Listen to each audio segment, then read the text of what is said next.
Hello, everyone, and welcome to the show. I'm Donovan. And I'm Jordan. Join us as we go into the pages. Podcast.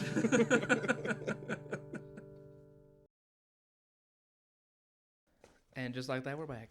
And it's a good thing we're back. We got to find out what happens. They're in dire need of not dying. Aren't we all? I guess. Well, last week we found out that they got themselves trapped in a corridor with a very short 1,000-foot mountain blocking their way out. Yes. And so chapter 20 is all about nomad experimenting and thinking and trying to figure out a way to modify their spaceships. Or actually, not really spaceships. They're ships Just or whatever regular the ships. crap, so that they can operate in vacuum. And it's a pretty good insight. This Nomad's obviously a pretty smart guy. Oh, speaking of Nomad, I have an official guess who I'm pretty sure Nomad is. And the reason I think I know who he is because I noticed in some of the art that he's darker skinned. He's not white. I don't know, he's even described himself as dark-skinned, like several. Well, I missed that part. But I'm quite convinced this is Sigzil. I guess we'll find out. Yes. I'm curious if they will actually say in the end of the book, he just like, if you don't figure it out, then I will. But just so it's on record, I think it's Sigzil. Nomad and Sigzil are up the same. I wonder if he took on whatever Wit/Hoyd's view on names is. Like, why does Wit go by different names? Now, why does Nomad go by different names? Who knows? It seems like whenever people are running from stuff, they change their names. Oh, I guess if that's the story. But Wit's not running from anything, is he? I don't know. Maybe. Not that we know of, at least. So he asks for... So Nomad gets a room, and he also gets Elegy, which is the charred lady that is Rebecca's sister, because he wants to experiment on her. Yes, indeed. Which sounds like he's going to be torturing her, but negative. He just wants to experiment with how investiture works in this world, if I remember right. He has a pretty... It seems like a pretty good plan, because what he wants... His ultimate goal is to try to limit or cure himself of the torment. And we get a lot of good insight of what that is, because I'm kind of skipping over all the... There's a lot of discourse and conversation between Ox and Nomad, where Auxiliary or Nomad explains what he's doing, what his plan is, which is basically to superheat water and turn the spaceships into steam engines so that they can work in space. And I don't know if we need to necessarily go into all the details. We might as well not, because I'd be like, yeah, I'd just have to be reading right from the book, because I don't know how to summarize. The thing what is, the heck Nomad he's is super smart, and he knows how to do it, and he's came up with schematics. It only took him a couple hours, and he came up with this schematics of how to change the way that their sun hearts work and how they propel their ships. And there was one little part I thought was interesting, is that he's talking about space flight, and he says that was still relatively new. Well, the science was old, depending on which parts of the cosmos he visited, but few had ever experimented with it until the last 100 years or so. Why take all the effort to travel the void of space when there are easier ways to travel between planets? I guess that answers our questions a little bit. Like, it's only been a few hundred years since people started experimenting with space travel. I don't know, it kind of answers the question by not really answering the question. It's like wondering like how old Nomad is. And apparently Jeez. I still don't know. I don't know, but I thought that was interesting. Yeah. And also another thing of note that I liked is he has been to Tress's planet, or at least knows about it. Remind me what he says, because I feel like I remember that, but I'm also like, what? It's because this is when he's explaining to Auxiliary how he's going to make the engines work in a void. And he says, I know of no sources of Zephyr ether on this planet. Oh, yeah, that's right. That's what it was. Yes, I definitely think he knows of it at least. He probably heard about it from Hoyt or something is my guess. And maybe in his... It sounds like he's... Well, we already know that he's traveled more than Wit. So it very well could be that was one of the planets he went to. We don't know the name of her planet either, do we? It's just the Emerald Sea planet or something. Yeah, I don't know. Maybe it was told and we missed it, but yeah, I don't know what it is. I don't know if it's because I forgot or because we never knew. I feel like we never knew, but it seems like Brandon is like, oh, what's the name of the planet? We'll see. Yeah. Okay, now we get to a little more interesting.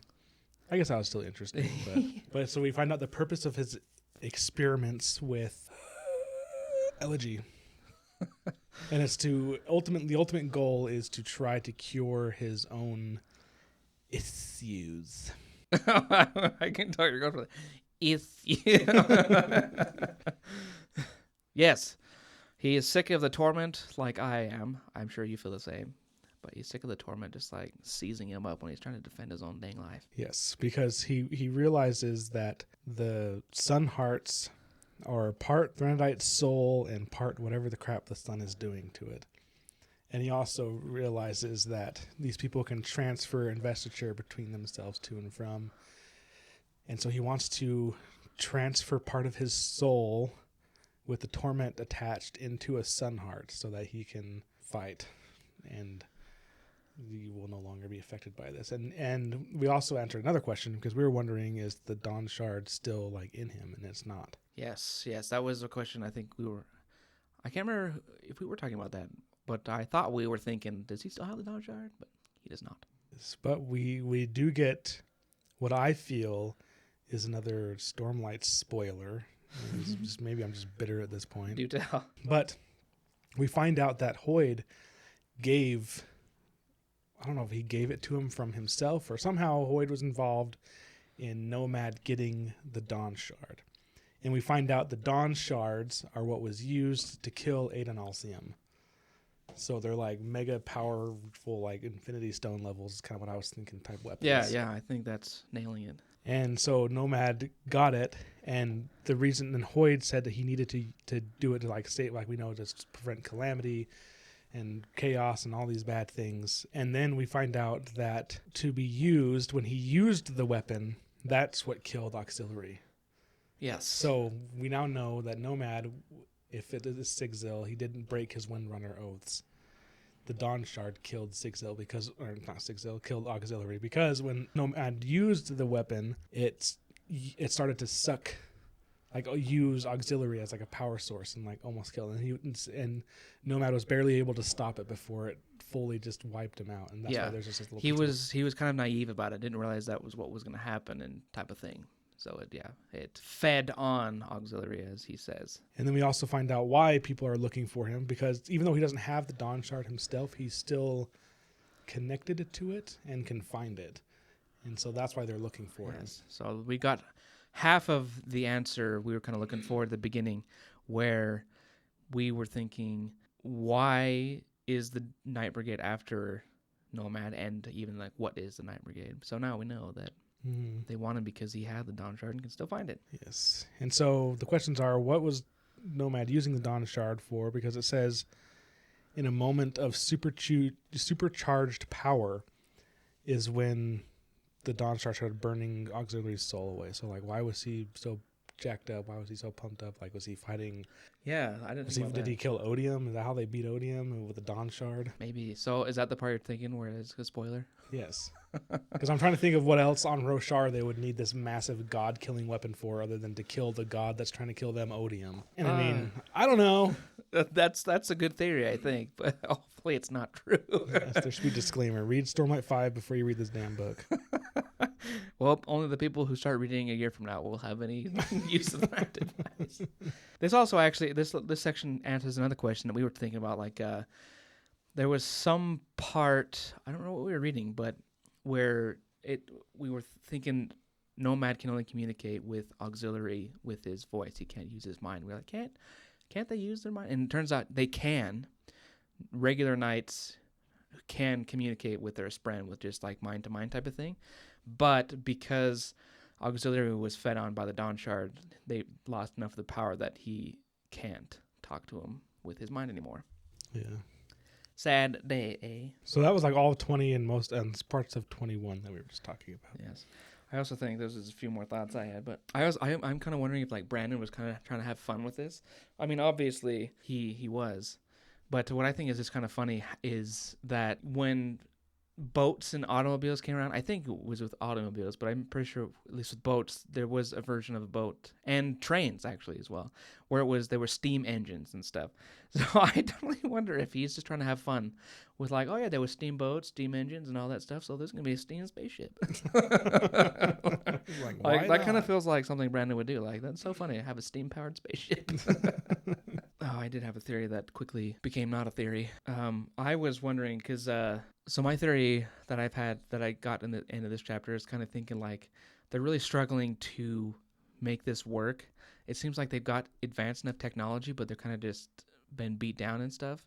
So I was kind of thinking like Nomad would have to make a choice. He's either going to have to, in order to save these people, make some deal with the Cinder King, or like the Night Brigade was going to show up, and he'd be like, I'll go with you if you spare these people or something. Maybe. I guess we'll see. This is the line that made me think of a Dawn Shard as like a Infinity Stone, because it says a Dawn Shard is one of the primal forces of creation. And that's the story with the Infinity Stones too. Like they were, yeah, it's like there was creation, a Big Bang, and then Infinity Stones. And he also said, so we also get more of why his torment is the way it is because he said the Dawn Shard he had is diametrically opposed to the concept of violence and harm.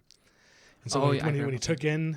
He said it when he took in the Dawn Shard, it was like so much investiture and coming in so quickly that it like warped him and changed him.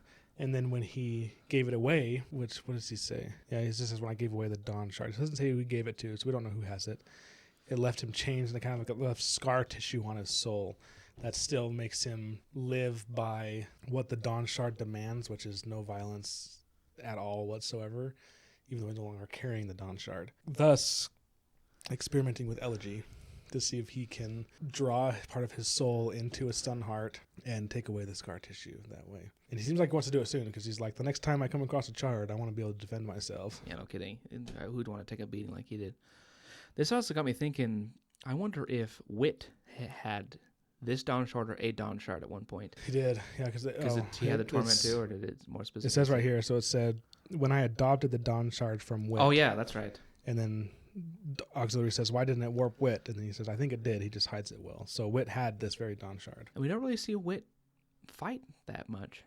So maybe that's why. I don't think we've ever seen him fight. I think the closest other than in Tress. Yeah, that's what I was just gonna say. Like that's. But even then, he just creates a shield and then tells her to leave. Yeah, he doesn't do. So that was. I wonder if that's literally connected right now because he didn't directly try to hurt that witch. I already forgot her name. Whoever she was from Elantris, but oh no, was she from Elantris, or he just used Elantrian powers? I think she was from Elantris. Oh, okay, or at least she had Elantrian aeons. He did not do anything to harm her. He just defended himself. So that could totally be. I think that's still within the bounds of like saying, well, maybe he does have this torment still. So there's one thing I wanted to mention. I don't know much about this reference, but I know it is a reference. When Nomad is talking about like physics and stuff, he's talking about like the laws of motion. He doesn't mention Einstein. He doesn't say like Einstein's. Like, I don't know if it's Einstein. I could be making myself look like an idiot right now. Whoever the hell did law of motion, which I think was Einstein. Dude, you're asking the wrong person. I don't know either. He mentioned someone named Chris. Chris is a character in White Sand, which is... Oh, I was going to ask if you knew who that was. I was like, who the heck is Chris? I don't know. I don't remember. Yeah, his comic. So I'm like, dang it. No, I've never read White Sand. I've read like a little excerpt where in Arcanum Unbound, but that's it. I thought that was the whole story in Arcanum Unbounded. No, I think there's a lot more, but... We got to find that comic. And we also, during this time, Rebecca has been kind of spying at the door. And Nomad didn't notice, but Auxiliary did. Oh, I love this part. Yeah. But Auxiliary kind of revels in the fact that he noticed Rebecca and that Nomad didn't. He's all like, like, you're so stupid. I'm just kidding. He doesn't say that. But he invites her in and gets some... Wait, before that, was it the... Are you talking about the part... Says Rebecca. Oh, yeah. Rebecca probably wouldn't appreciate you experimenting on her sister like that. Probably not. That might be why she's hiding outside the door, eh? Listening in? She is? Didn't you notice? I mean, someone is making small noises out there. Okay. But the part that I thought was just hilarious is Ox is like, I really thought you'd noticed. Otherwise, I'd have said something. He says, don't lie. You love showing off. Ox says, I love showing off. The knight exclaims, it feels so good. Why do mortals have taboos against it? He's becoming one of my favorite Spren. I love his quip. Yeah. Oh, I did want to. I had to mark this so I could find it better this time, but because I want to remember it. Dang it! The name of the planet in Warbreaker is Nalthis. Yeah, Need Nalthis. to remember that forever and ever. Yeah, because he's trying to draw out. Nomad's trying to draw out the investiture that is in Elegy's sun heart. That's making her a chard, and so he tries using commands, and he also tried it with contemplation. Contemplation in 20 kind of did a gesture in their world of like thanks and gratitude, where she lets you touch her and take some of her heat. And when you touched her, he said, "Your breath to mine," which is one of the commands. Oh yeah. In Warbreaker. And And he even says he tried it on here. This is also when we hear it says, as per Chris's second law. It says, where investiture, energy, and matter were all one, as per Chris's second law.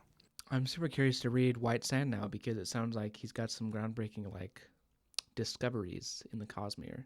Yeah. It makes me curious too. Does he know that he made discoveries for the wide Cosmere? Or like he just knows he made discoveries in his little world, and then other people have discovered him, learned what he learned, and now it's Chris's law. I have no idea. I don't even know who Chris is, to be honest.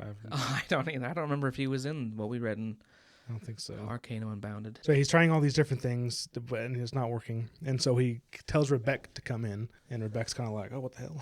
You knew I was here?" Yeah, she was surprised too, almost as much as Nomad. And then he says, like, "Don't your people have like ritual prayers to share heat?" And they do have a bunch of prayers. I say they have a prayer before sex. They have a prayer for first touching of a loved one, a prayer of thanks, Which is a prayer for offering heat, a prayer to take heat from the dying. And he's like, that one. He's like, what's that prayer? And so she teaches him that prayer, and he like puts it to her, and he says the prayer, which is, blessed Aiden Alcium, accept this soul and reward them for their heat given. Bold one on the threshold of death, give me your dying heat that I may bless those who still live. And he's like, perfect. A forced removal of investiture, ritualized with a formal command. But it doesn't work. Of course it doesn't work. Idiot. You call him an idiot. They kind of talk about like, actually I think that's in 22. Let's see what happens in 21. I guess just a general explanation of he's like, I'm trying to understand your power sources so that I can fabricate these new things. And he's like, speaking of fabrication, like, can't you guys fabricate everything? And then she says something very weird. She's like, she says, we can't fabricate for you, she said, but our ancestors can. He's like, wait, what? And she says, and Rebecca says, no, we never could, but our ancestors can. I suppose it's time for you to introduce you to the ghosts. And I found that part interesting because I mean, I didn't know what they were talking about. It should have been a clue because we know from reading the Threnodite story, the Silence of Hell and Forest of whatever the crap. It's a long title. I always forget it. But we should have went like, oh, their ancestors are the Shades. But no, I was like, ghosts. What the heck? And in 22, they have like a jar of shades. I say jar, but it's like this huge aquarium-sized vat. But they're like, the shades can talk. They kind of more like recite stuff. Like they'd say like, oh, we fled from Threnodite and did this, and no, don't make sure you give your dead to the sun, otherwise they'll become shades and destroy this planet. And so it's like they know about the shades, and Rebecca also mentions that when someone dies and they aren't given to the sun, they see like a mist gather and then go to this jar. I keep saying jar. It's not a jar. It's bigger than that. We even have a piece of art where it's like this pretty big glass thing. And let's see, I'm looking at it right now. Oh, we also see a Zeal. I didn't think Zeal. He looks short as heck in this. I don't know if he's just in this. Supposed to be. You would describe that he was short. Did he just be described as short? Man, I just don't remember that. This is the picture I also looked at when I was like, oh my gosh, is that Sig Zeal? So yeah, we see all these red-eyed shades, and they're like in this thing. That's why they call them ghosts, because they don't go. They don't just walk. Because I swear they were quiet. They didn't say anything. No, they didn't. So now suddenly, ooh, as you put it. We didn't get another question of ours answered in this. I think we kind of assumed this, or we went off what nobody was kind of thinking and figured that this didn't work. But we got a confirmation that if you leave the sun hearts out in the sun after they've depleted, they do not recharge. Yeah. So you need We do a get soul that. or whatever. Yeah, we do get that confirmation. So it's not like Stormlight. Leave it out in the storm. Unfortunately for them, which makes the type of investor they use in this so much harder to use and replenish. Yeah, because you have to like sacrifice someone. Like literally someone has to die. It has to be a Threnodite because remember the Thalen dude burned in the sun and he didn't leave a usable sun heart. So it has to be a Threnodite. Wait, is the Thalen on Roshar? Yeah. Oh, okay. They're the ones with the long white eyebrows. It's like that. So they always say he tucked their eyebrows behind their ear. That's how they're always described. I forgot about that. They're like, his eyebrows stuck straight out. Oh, hers were tucked behind her ears. So Those are just- long freaking eyebrows. I wonder if they just don't cut them or whatever. 'Cause I don't know. I don't really cut my eyebrows, and they're still short. Yeah. So I guess it's their special thing. And we find out there's two things that they really talk about: the past and how much they want to kill everybody. It's like, what the crap? So I wonder if that means like if the shades didn't get out, and the Threnodites did not get made into sun hearts, if that would mean the shades could take over. Because are the shades immune to the sun? Does it bother them? They're already dead, and they're just ghostly figures. So maybe they could just go wherever they wanted all day, all night, and just wreck the world. It's kind of what I maybe. get. But they have this really cool ability that they don't understand how it works. I want to know how this works, because they did not do anything like this in the Shadows of Silence. No, not even close. But basically, you're able to show them detailed plans or schematics, lower the necessary materials to build it into this aquarium vat thing, and they can make it like to your exact specifications. And so that's what the art is. The art, we see Nomad holding up the schematics. Yeah, So he holds them up. There's 7 pages. He holds up each one. All the shades kind of gather around and look at it. And then it takes them an hour, and then they perfectly fabricate what he put in there. I'm like, that's kind of cool. It's definitely amazing, and that'd be super cool. Probably wouldn't be able to make any use of their abilities myself, because I couldn't draw. I would draw a schematic, and they'd put what I put down, but like it would just be. I'll draw a picture of a lightsaber and be like this. Yes. And then they'll just give me a cylinder, and I'm like, dang it. Exactly. That's exactly what would happen with me. It'd be like, oh, it was a long shot, I guess. Yeah, so I think I don't remember the exact wording, but it made it pretty clear that it has to be like detailed and like specific. I don't think you can just like wish like I want a spaceship that can fly in space. Like you have to be like this. You have to you have to show them how it works. Another interesting thing about this is apparently these are dividable. Like if you can transport them. Like you scoop out some of this, because they're not the shades. Shades aren't just floating around in this thing. They're like surrounded by some sort of mist, and you can scoop up the mist and take it to another ship, and then it'll put it in a bigger thing, and then it'll start to grow, and shades will accumulate there. And they're like, we don't know how many times we can do that, but we've done it a few times. And so they explain that they stole some from Union, which, if you remember, Union is the Cinder King's fortress. City. And that's kind of how they got there. So it seems like each city has their thing, and it's kind of their own thing, and it's kind of described as their cities are kind of haphazard when they all come together, but this one building that has the shades is always in the center of the formation. Excellent. I don't remember where it is in this, but it's also in this chapter somewhere that we do actually find out. It answers another question, that using a shard blade, like Ox transforming into all the things, does use a little bit of investiture, but not nearly as much as like all the other things he's been doing, but it still does use it. We also find out why the people weren't like confused, and kind of instantly almost knew what he was doing, because Nomad makes the connection. He's like, oh, that's why they were so enamored by Ox, and they probably think he's like a shade or something. He didn't say that, but that's kind of my thoughts, because he says, if I put my metal pieces into mist and then it came out as something else, and then I see someone hold it up, and then, because remember when it looks like mist coalescing when it comes. Oh, that's right, yeah. And so it probably looks to them like a shade making something, and they're probably like, how does he control a shade outside of the vat? That's probably like the really close to their like line of thinking, I would think. And Nomad's a true scientist, because he makes these things, and they're like, okay, cool, is this going to work? And he's like, no. I don't know if he tells them that, but he's like, he admits to himself, I think it's in his head, he admits to himself, like, this isn't going to work. But I mean, I'm pretty sure he actually said it out loud to them, because that's how. Oh, okay. So at the end of the chapter, he says, or Rebecca's like, now what? And he says, now we installed it on the engine and watch it explode, because like he knows it's going to fail.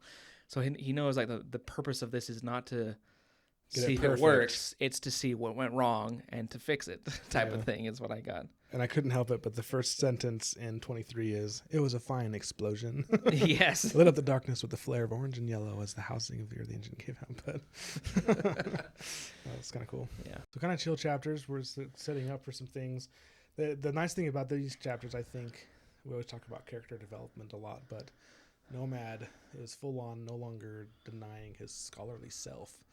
He's like teaching Auxiliary, and to me, when Auxiliary was asking questions about like the engine and how propulsion and motion worked, it almost seemed like he was not really asking because he didn't know, which maybe he doesn't, but it also seemed like he was asking to keep freaking. Now that you said Six, I can't stop saying Six.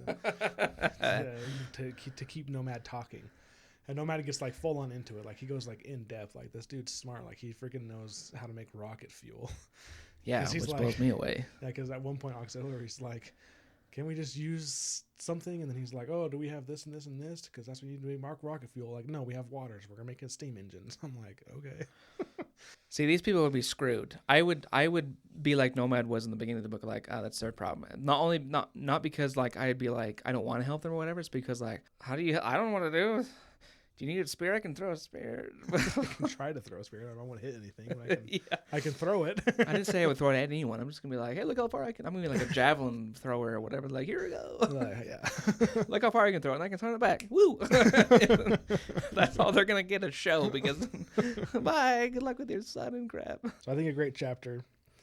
I think we see Nomad calming down a little bit, which I think is good. Maybe he was in such a panic because he was just constantly running. And maybe you're right. Maybe the Night Brigade is going to show up any second, or maybe the Night Brigade's further behind him than he thinks. I'm curious to see if we find out how valid his paranoia is. Because, I mean, Wit also seemed to imply, like, Wit almost seemed to be asking him to come back to Roshar. He's like, you left people you love. Like, there's people here for you. And he's like, if I come there, they'll all be in danger. So it definitely seemed like an edge of paranoia. And it seems like that paranoia is starting to fade as he experiments and thinks and he's all scholarly, but we'll see what happens. I hope he kind of gets over that because it always seems like with the other stories and stuff that I've read or watched where this person is like, no, I can't come back because all these bad things will happen to you because of me. And then it's like, no. So I wonder if that's going to be kind of the same thing. I'm hoping that by the end of this, that Nomad ends up going back to Roshar to help with whatever's going on there now. But I wouldn't be surprised if like I wouldn't be surprised if Nomad like gets over his like I need to run away because that's the only way I can protect people, and more is like he's gonna maybe help Wit. Maybe he won't go back to Roshar, maybe he'll go somewhere else and actually do something there, or maybe he's gonna do something to more actively prevent the Night Brigade from getting the Dawn Shard. Maybe he'll like actually, instead of just running from them, he'll like confront them and something like that is my guess. I can see going any of those ways or none of those ways. Oh, probably none of those ways. What honestly, if we're gonna go through our track record, we'll have to wait till next week to see what the heck happens. In other news, the Dragonsteel convention in Utah is happening. Yes, we're recording this on Friday. We've got a few days. So in 3 days, we'll be there. Yes. And we'll be sure to report back. We're going to a lot of panels, Q&As. We didn't win any book signings, unfortunately. We might. It's kind of confusing. This is our first Dragonsteel, but maybe we'll get some. I guess I meant with Brandon. Brandon, I think we're out of luck this year. We're hoping to get Christopher Paoloni because it seems like it's a first come, first serve type of thing. But yeah. This is also the very first convention I've ever been to. I don't know if you've ever been to. I've never been to anything like this, so this will be exciting. I'm excited about that. But yeah, next week's episode will be kind of a fun one because we'll be sure to grab some clips of our experience and show those. So if you're listening on Spotify or whatever, then check out our YouTube channel to come see the convention stuff. It'll be a good time. And also come back to see if oh my gosh, I looked at the book and said Murtagh. Come back next week and see if Nomad crashes and burns the city to the other side of the mountain. Good night, everybody. See you.